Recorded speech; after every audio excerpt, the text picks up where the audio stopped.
మంచి ఆరోగ్యాన్ని కోరుకునే మీ అందరికీ నా నమస్కారం.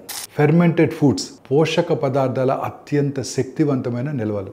సరి అయిన పరిమాణంలో కనుక ఇవి తీసుకున్నట్టయితే ఆరోగ్యానికి చాలా మంచిది. ఇవి ఏం చేస్తాయంటే మీ పెద్ద పేగుల్లోని ఆరోగ్యకరమైన బ్యాక్టీరియాని పెంపొందించి జీర్ణక్రియను మెరుగుపరుస్తాయి మరియు రోగ నిరోధక శక్తిని బలోపేతం చేస్తాయి. దక్షిణ భారతదేశంలో మనం రెగ్యులర్గా తినే పెరుగు, మజ్జిగ, ఇడ్లీ, దోశ వంటి ఫెర్మెంటెడ్ ఆహారాలు ఈ ప్రయోజనాలని మనకు సహజంగా అందిస్తాయి. ఫెర్మెంటేషన్ ద్వారా B12, విటమిన్ K వంటి పోషక పదార్థాలను సులభంగా మన శరీరం అబ్జార్బ్ చేసుకుంటుంది. అదే కాకుండా ఈ ఫెర్మెంటెడ్ ఫుడ్స్ ఫైటిక్ యాసిడ్ వంటి యాంటీ న్యూట్రియంట్స్ని తగ్గించి ఐరన్, జింక్ వంటి ఖనిజాలను శరీరానికి అందుబాటులో ఉంచుతుంది. ఫెర్మెంటెడ్ ఫుడ్స్ని రెగ్యులర్గా తీసుకోవడం ద్వారా ఇన్ఫ్లమేషన్ తగ్గించడంతో పాటు డయాబెటీస్, క్యాన్సర్ లాంటి వ్యాధులు రాకుండా చేస్తుంది. మంచివి కదా అని ఎక్కువగా తీసుకున్నట్టయితే గ్యాసు, పొట్టబురం లాంటి సమస్యలు కలగవచ్చు.